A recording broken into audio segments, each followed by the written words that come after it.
ओम श्री विष्णवे नमः।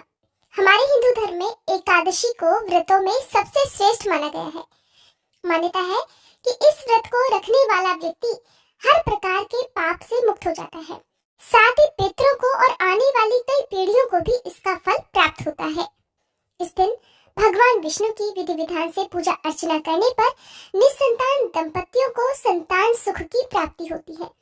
तो चलिए आपको बताते हैं साल 2024 में पौष पुत्रदा एकादशी कब है, व्रत कब रखना है, कब खोलना है, हरिवासर का समय कब से कब तक रहेगा, व्रत पारणा का शुभ मुहूर्त क्या है और इस दिन के कुछ अनिवार्य नियमों के बारे में।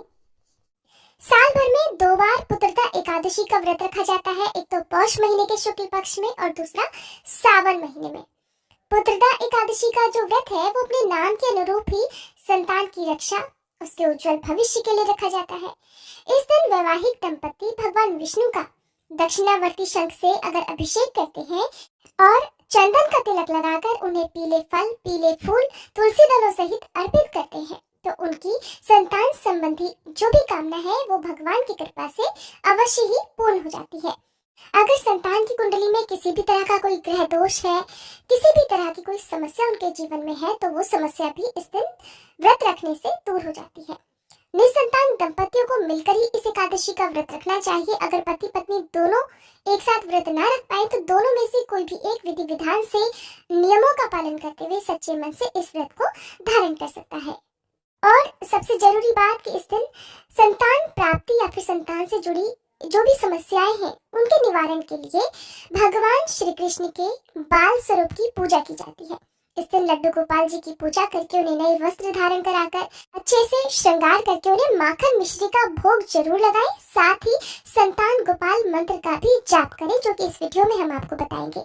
एकादशी के व्रत में तुलसी जी की पूजा भी जरूर करनी चाहिए क्योंकि तुलसी जी में साक्षात भगवान विष्णु का भी वास होता है और जिस घर में एकादशी के दिन खास तौर पर तुलसी जी की पूजा की जाती है, तुलसी जी की व्रत कथा पढ़ी या सुनी जाती है, उस घर में सदा भगवान विष्णु और माँ लक्ष्मी जी की कृपा भी बनी रहती है। तो हर एकादशी व्रत में आप तुलसी जी के पौधे में एक दीपक जरूर जलाएं, शाम के समय और सुबह के समय पूजा जरूर करें। तुलसी जी में एकादशी के दिन जल अर्पित नहीं किया जाता है, इस बात का खास ख्याल रखें। इस बार साल 2024 में 21 जनवरी रविवार के दिन पौष पुत्रदा एकादशी है। एकादशी का व्रत इसी दिन रखा जाएगा। एक दिन पहले दशमी तिथि के नियमों का पालन करते हुए तुलसी पत्र तोड़कर रख लिए जाएंगे। दशमी तिथि को शुद्ध सात्विक भोजन करना चाहिए। भोजन में लहसुन, प्याज या मसूर की दाल, बैगन का सेवन नहीं करना चाहिए और महिलाओं को सिर से स्नान भी दशमी तिथि को ही कर लेना चाहिए क्योंकि एकादशी के दिन महिलाओं को सिर से स्नान नहीं करना चाहिए। एकादशी तिथि प्रारंभ होगी 20 जनवरी शनिवार की शाम 7:27 से और 21 जनवरी रविवार की शाम 7:27 पर तिथि समाप्त हो जाएगी। द्वादशी तिथि प्रारंभ होगी 21 जनवरी रविवार की शाम 7:28 से और 22 जनवरी सोमवार की शाम 7:52 पर समाप्त हो जाएगी। 22 जनवरी सोमवार को सूर्योदय सुबह 7:13 पर और सूर्यास्त होगा शाम 6:02 पर। हरिवासर का समय इस दिन सुबह 2 बजे तक समाप्त हो जाएगा। राहु काल सुबह 7:30 से 9 बजे तक रहेगा।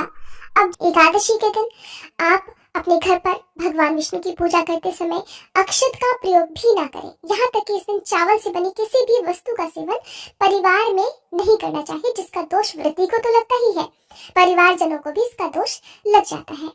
दशमी तिथि को शाम को सूर्यास्त के बाद अन्न ग्रहण नहीं किया जाता है। किसी भी तरह का भोजन व्रत रखने वाले लोगों को दशमी तिथि को सूर्यास्त के बाद नहीं करना चाहिए और अगले दिन शुभ मुहूर्त में विधि विधान से अपना व्रत जरूर खोल लेना चाहिए। व्रत खोलने से पहले आपको अपनी सामर्थ्य, अपनी शक्ति के अनुसार कुछ न कुछ दान भी जरूर करना होता है। वो चाहे फलों का हो, अन्न का हो, पके हुए भोजन का हो, वस्त्र का, जो कुछ भी आपकी श्रद्धा सामर्थ्य हो उसके अनुसार दान करें। उसके बाद आप अपना व्रत शुभ मुहूर्त में खोल सकते हैं।